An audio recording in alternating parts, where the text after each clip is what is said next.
Hello everyone, and today I will be reading an Arlecchino Executioner by me. So let's get into it. Arlecchino was worried, greatly so. She knew that you were hiding something from her, with the way that you've been avoiding her, and she feels rather upset. She tried her best to get down to the truth of the matter, but no matter what she did, it felt like she couldn't exactly get through to you.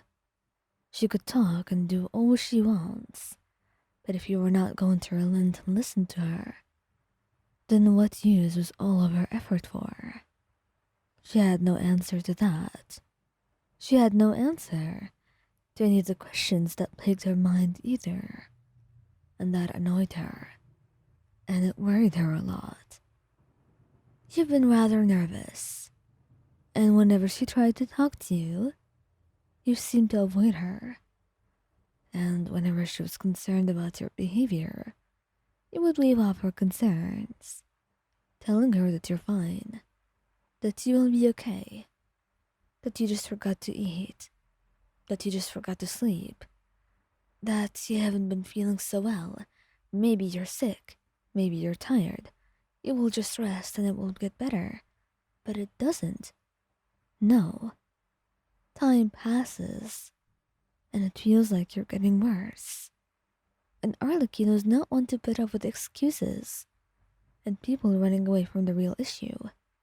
Especially not you, and not when the issue is about your health. She knew she had to get to the bottom of this, no matter how tiring it may be, and no matter how much you may resist, and try to distract her from the truth. She loved you, and nothing you could do could convince her of your lies.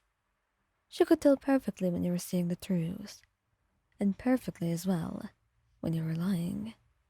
When you were trying to distract her from something far too big to be distracted from.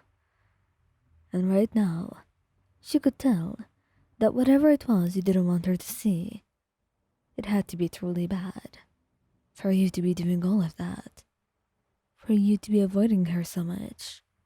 And to be so afraid of her knowing even a single thing about it. She didn't know where all that fear came from. She loves you dearly.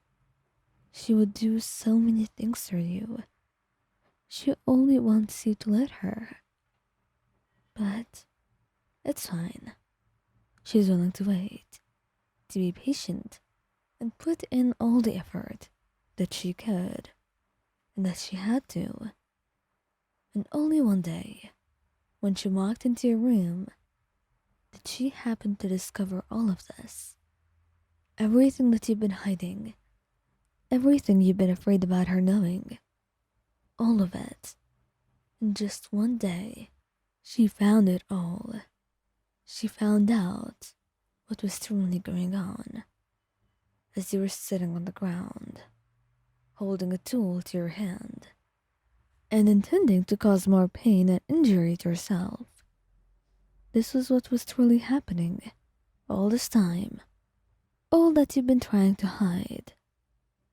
And right now, she only happened to see it because of mere chance and coincidence. Ryan. Oh my goodness, she said, immediately getting to your side, grabbing your wrist rather harshly, and making sure to tighten her hand around it, getting it away from your other hand, and grabbing the tool, throwing it away. Her eyes looked into yours, rather wide, as she was trying to comprehend what was happening before her. He couldn't be really doing that. That couldn't be happening. But in truth, it was. Ryan, I just want to ask, why? Why were you doing that? What gives you a reason to do that? Nothing could ever bring Arlecchino to tears. But right now, it was pretty close, and she wondered if she could be truly crying for the first time. But She could not even focus on that. She had you, and thankfully you were unharmed. But right now, she saw the scars that you were hiding underneath your sleeves.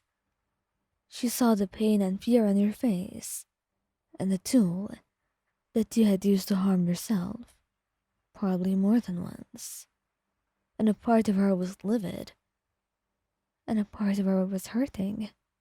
But most of all, she knew that both of those emotions, they could not be directed fully at you. And right now, what you needed was not blame or other things that would make you hurt more. Ion, I can't possibly understand what brought you to this stage.